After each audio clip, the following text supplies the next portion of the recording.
la sesión de Ciencia y Tecnología aquí en Aprendo en Casa. Una iniciativa del Ministerio de Educación para que niñas, niños y adolescentes continúen aprendiendo durante estos tiempos difíciles a causa de la pandemia.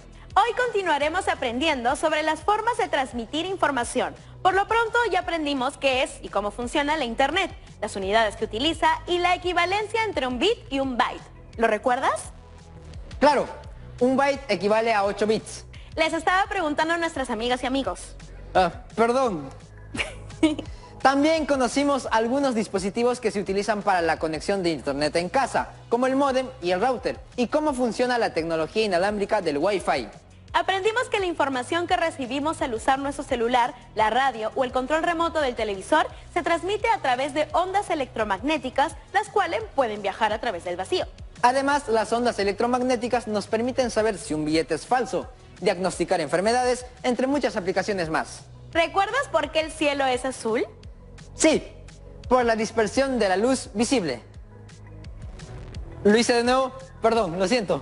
También estudiamos los fenómenos ondulatorios y analizamos que la disminución de la conectividad se debe a muchas veces a estos fenómenos. Aunque no parezca, todavía hay muchas más cosas que podemos aprender sobre las formas de transmitir información. Por eso, en este programa hablaremos de los satélites artificiales. Y como lo único que nosotros sabemos de los satélites es que giran alrededor del planeta y que el Apolo 13 logró regresar a casa, hemos invitado al profesor Gustavo Romero para que nos transmita todos sus conocimientos, que seguro son un montón. Buenos días, profesor. Bienvenido. Hola Junior, hola Miluska y hola las y los estudiantes que nos están viendo desde sus casas. Tal como lo han anunciado, hoy estudiaremos los satélites artificiales, su clasificación y sus misiones, cómo transmiten información y la importancia de esta tecnología para realizar investigaciones y monitorear fenómenos naturales, lo que permite alertar a la población con tiempo y proteger sus vidas.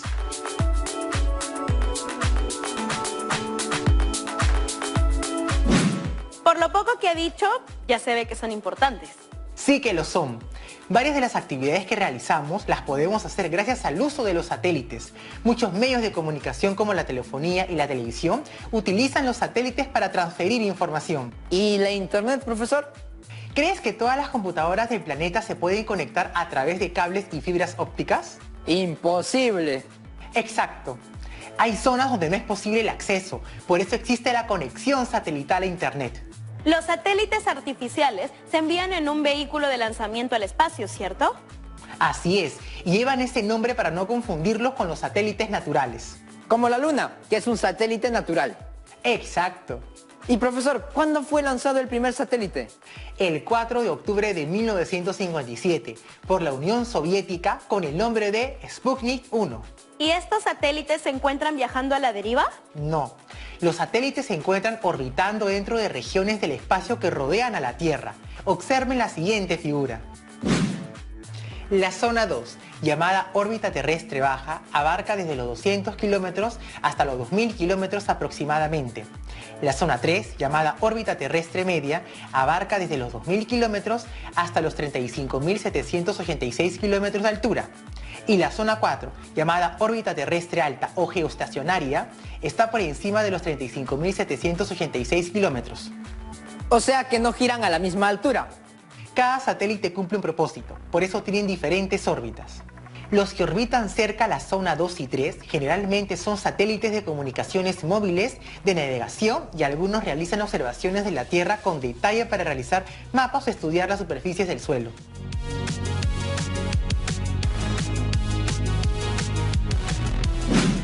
¿Y los que orbitan más lejos? En la órbita geoestacionaria también se encuentran satélites de comunicaciones, como los de radio, televisión, internet y los satélites meteorológicos. Si los viéramos desde acá, nos parecería que no se mueven. ¿Saben por qué? ¿Ustedes? Ya sé, porque giran a la misma velocidad que la rotación de la Tierra. Muy bien, Junior. Hablemos ahora de los satélites de comunicación. Estos satélites funcionan como grandes antenas que reciben información desde la superficie y la remiten a las antenas de recepción.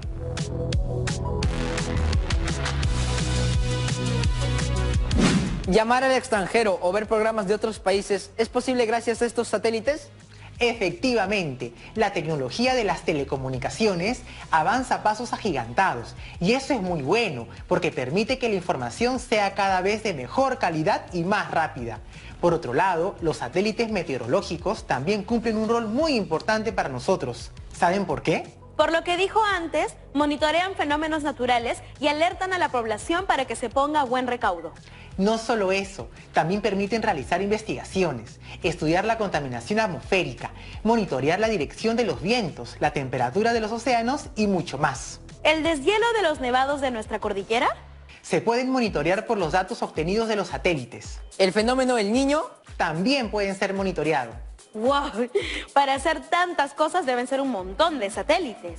Lo son, lo que hace posible que muchas veces los investigadores junten información de varios satélites para realizar sus investigaciones. Profesor, ¿y cómo se llama la tecnología que hace posible que estos satélites puedan hacer todo esto? Teledetección. ¿Tele qué? No lo escuché bien, profesor. Teledetección.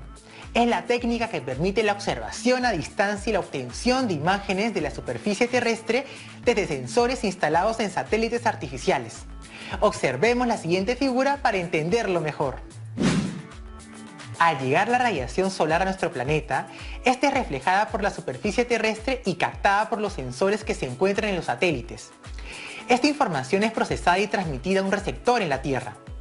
Estos receptores son las antenas como se observa en la figura. Correcto, y ya sabemos dónde se puede guardar toda esa información. En los servidores. Los servidores también son muy importantes. Así es. Finalmente, los investigadores obtienen esta información que pueden ser imágenes satelitales o los datos numéricos a través de Internet.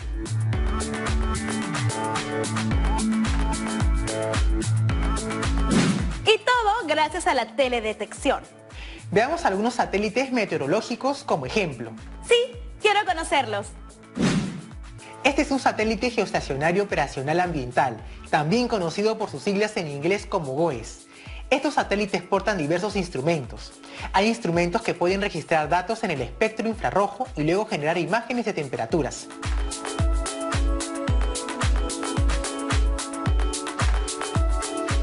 ¿Datos en el espectro infrarrojo? Eso significa que está midiendo el calor, ¿cierto, profesor? Correcto. Los productos que se tienen de estos satélites son, por ejemplo, los índices normalizados de vegetación. Esta información es importante para la agricultura. Nos informa sobre la presencia de vegetación en una región. También informa sobre algunas características de la planta, como la biomasa, la densidad, entre otras. ¿Eso quiere decir que puede indicarnos si la superficie del suelo no tiene plantas? Sí, también nos brinda mapas de temperatura del mar, genera mapas de zonas de nieve, de humedad del suelo y monitorea volcanes. ¿Por qué monitorea volcanes? Como medida de prevención, al saber cómo se comporta el volcán, puede avisar con anticipación la evacuación de las personas que se encuentren en peligro. Claro, eso salvaría muchas vidas. Los GOES también monitorean incendios, inundaciones, terremotos, brindan información sobre la calidad y turbidez de aguas, nubes, vientos, tormentas y más. Como ven, la información se aplica a varios sectores. ¿Y toda esta información dónde se procesa? En Estados Unidos. La Oficina Nacional de Administración Oceánica y Atmosférica es la agencia que hace uso de los datos de los satélites GOES. Se dedica a realizar estudios sobre las condiciones de los océanos y la atmósfera para alertar sobre condiciones meteorológicas peligrosas. Además, brinda información como cartas de mares y de cielos y sobre cómo proteger los recursos oceánicos y costeros. ¿Quieren conocer otro satélite? Sí, profesor, claro. Este es un Meteosat, uno de una serie de satélites geoestacionarios construidos y lanzados por la ESA, que es la Agencia Espacial Europea. Se encuentran encima del Océano Atlántico y proporcionan información meteorológica a África y Europa.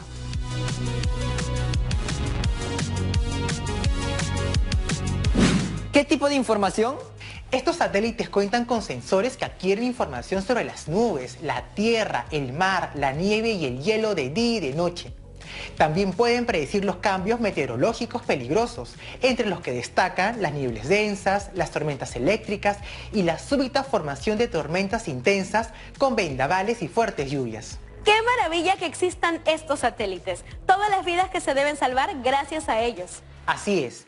Además, que estos datos también son utilizados para investigaciones que sirven para el desarrollo económico de nuestra sociedad. Claro, por ejemplo, el dato de si un suelo tiene vegetación o no permite monitorear cómo se desarrolla la agricultura en un lugar.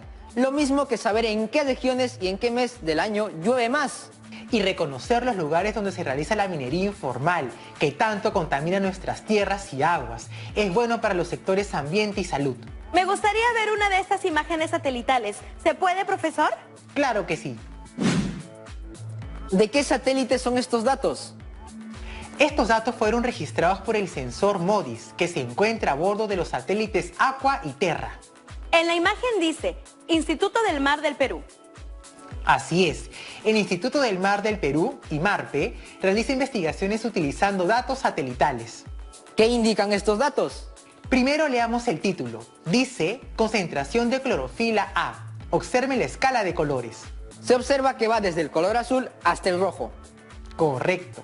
¿Qué color representa menos concentración de clorofila A? Observen los valores que se encuentran al costado de los colores. El azul. ¿Y qué color predomina más y en qué región? El amarillo, desde Ica hasta Tumbes. Sí, pero también desde el sur de Arequipa hasta Tacna. Buena observación. ¿Y el color rojo? No se ve mucho, se observa muy poco en la región del norte y centro.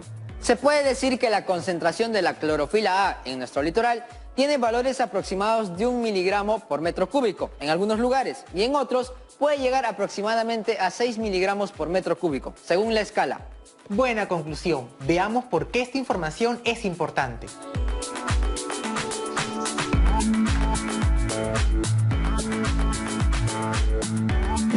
IMARPE nos indica que la productividad del mar peruano es muy sensible a la temperatura del mar. En los años fríos, la concentración superficial de clorofila A aumenta, mientras que en los años cálidos, esta concentración disminuye. Esta información es importante para la actividad pesquera. Y para el desarrollo del país. Recuerden que el Perú es un país que tiene una gran cantidad de especies marinas. ¿Hay otras instituciones peruanas que utilizan datos satelitales? Sí, CENAMI utiliza datos satelitales para realizar sus investigaciones y monitorear los fenómenos naturales. He escuchado de esa institución. Cuando queremos viajar con mi familia, vemos cómo está el clima del lugar donde queremos ir. Lo que realmente se quieren enterar es cómo está el tiempo del lugar donde quieren ir, no el clima. ¿El tiempo? Así es, les explico. Sí, por favor, profesor, porque me confundí un poco. Cuando nosotros decimos clima, nos referimos al comportamiento de las variables atmosféricas de una zona por un periodo de muchos años. El tiempo, en cambio, es el estado de la atmósfera en el momento actual de una zona. Entonces, los pronósticos que escuchamos en la radio o vemos por la televisión son del tiempo y no del clima. Correcto. ¿Cuántos errores cometemos al hablar por no tener las definiciones correctas? Lo importante es que ya lo saben y ahora hablarán correctamente. Profesor, tengo una duda. ¿Cómo el satélite se mantiene en su órbita y no cae? Buena pregunta. Ahora les explico. Observemos la figura 1. Según la ley de la gravitación universal, dos cuerpos se atraen con una fuerza directamente proporcional al producto de sus masas e inversamente proporcional al cuadrado de la distancia que los separa. En nuestro caso, los dos cuerpos son la Tierra y el satélite. Exacto. Esta fuerza, llamada fuerza gravitacional, es igual a la constante de gravitación multiplicado por la masa de la Tierra y la masa del satélite, todo dividido entre la distancia que los separa elevado al cuadrado.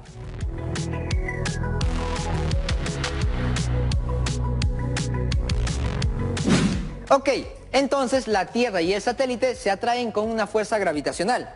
¿Y a qué velocidad giran los satélites? No todos giran a la misma velocidad. Eso sí, la velocidad con la que lo hacen es constante. Observen la figura 2. La mecánica de Newton dice que si un cuerpo gira obtendrá una determinada aceleración que se dirige hacia el centro. De acuerdo a la segunda ley de Newton, a esta aceleración le corresponde una fuerza neta, llamada fuerza centrípeta, dirigida hacia el centro de giro. Pero en la figura dice fuerza centrífuga. Cuando un cuerpo tiende a alejarse del centro, se le denomina fuerza centrífuga. En nuestro caso, el satélite tiende a alejarse del centro. ¿Alguna vez se han subido al juego de las tacitas? Yo sí, cuando era niña. Empieza a girar despacio y luego gira súper rápido. ¿Hacia dónde tiende a ir tu cuerpo? ¿Hacia el centro o hacia afuera? Hacia afuera. Lo mismo sucede con el satélite. La rapidez con que gire salta y tiende a ir hacia afuera. La fuerza centrífuga es igual a la masa multiplicada por la rapidez al cuadrado y dividido entre la distancia que los separa. Entonces, como dice Newton, para que el satélite se quede en esa posición, las dos fuerzas de la figura 3 deben tener igual valor. Correcto. Eso es lo que sucede. La fuerza gravitacional es igual a la fuerza centrífuga. Por eso los satélites no caen. Ahora yo les quiero hacer una pregunta. ¿Creen que los satélites funcionan indefinidamente? No, de hecho se deterioran, como todo. Y cuando se malogran, ¿qué pasa con ellos? ¿Se quedan girando en el espacio? Así es. Se convierten en basura espacial. Los invito a que se informen acerca de eso. Ya saben, todo lo que pueden encontrar en la gran red de redes, la Internet. Solo asegúrense de buscar información segura. Hablando de información confiable en la Internet, tenemos una entrevista al doctor Joel Rojas Acuña, fundador del LabTel, un laboratorio peruano de teledetección que, entre otras cosas, ha formado a reconocidos investigadores y producido importantes publicaciones a nivel nacional e internacional. ¡Qué interesante! Veamos la entrevista. ¿Se puede obtener información confiable de Internet para realizar investigaciones? En Perú y en otros países se están almacenando datos in situ y de satélite en computadoras que están conectadas con Internet y están en acceso libre para el público en general, ¿no? Estos datos son utilizados para publicaciones en libros y en revistas indexadas por los científicos del mundo. ¿Cómo se puede realizar una investigación usando la información que brindan los satélites? Los satélites ambientales observan la Tierra, el océano y la atmósfera. Estos estiman parámetros biogeofísicos que se validan con datos in situ. Estos son útiles para investigadores que pueden analizar modelos sobre los fenómenos naturales. Los satélites de comunicación apoyan en la difusión de los datos de satélite. ¿Es posible que los investigadores puedan actualizarse o realizar especializaciones sin salir del país? No solo los investigadores, también todo peruano puede actualizarse y especializarse dentro del país a través de los cursos de posgrado y también a través de otros que hemos llamado los webinars que promociona la NASA. Salir del país siempre es bueno y hay becas nacionales e internacionales que se pueden aprovechar para ello. Muchas gracias, doctor Rojas, por compartir su experiencia y por sus aportes a la comunidad científica. Profesor, ¿qué hay de la tecnología 5G? ¿Utiliza satélites para funcionar? ¡Claro que sí! ¿Qué significa la tecnología 5G? La tecnología 5G significa tecnología de quinta generación. Así como tenemos 3G y 4G que son tercera y cuarta generación, la 5G significa quinta generación. Nos va a permitir tener comunicaciones más rápidas y más seguras. ¿Las antenas que se colocan para desarrollar esta tecnología causan daño a la salud? No hay ningún daño. Ya también se han hecho muchos estudios en los últimos años y, digamos, no hay evidencia que compruebe que las antenas, ya sea las de quinta generación o las actuales, afecten a la salud. ¿Qué beneficios trae esta tecnología al desarrollo de las comunicaciones? La primera ventaja que nos va a traer la tecnología 5G es que vamos a poder disfrutar de un Internet mucho más rápido. Se estima que el Internet va a ser por lo menos entre 10 y 20 veces más rápido, lo que nos va a permitir hacer descargas más rápidas. Por ejemplo, un listado de canciones que actualmente se demora alrededor de 1 minuto y medio, va a demorar 10 segundos. Además, nos va a permitir tener lo que es el Internet de las cosas, tener una gran cantidad de dispositivos conectados al mismo tiempo. Además, también nos va a permitir tener lo que se llama cero latencia, es decir, la respuesta muy rápida, lo que nos va a permitir tener vehículos inteligentes, semáforos inteligentes, fábricas inteligentes, es decir, todos los dispositivos van a estar conectados. Y esto también es muy importante en situaciones de emergencia, donde vamos a poder tener, digamos, canales exclusivos como para ambulancias, bomberos o policía. ¡Impresionante! ¡Qué locura lo rápido que avanza la tecnología! Como la hora. Ya casi terminó el programa. Muchas gracias, profesor Gustavo Romero, por compartir sus conocimientos con nosotros y con nuestra querida Promo 2020. Gracias, profesor. Nada que agradecer. Cuídense mucho. ¿Qué te parece el programa, Junior? Uf, Miluska, yo he aprendido un montón. Bueno, al comienzo solo sabías que el Apolo 13 había logrado regresar a casa. Bueno, fuera de bromas, yo también he aprendido un montón. ¿Cuál es el reto de hoy, Junior? Elaborar una infografía que explique cómo se transmite la información por internet, radio y televisión, los fenómenos que causan que se pierda conectividad, la importancia de las ondas electromagnéticas y sus aplicaciones, y el impacto de los satélites artificiales en nuestras vidas.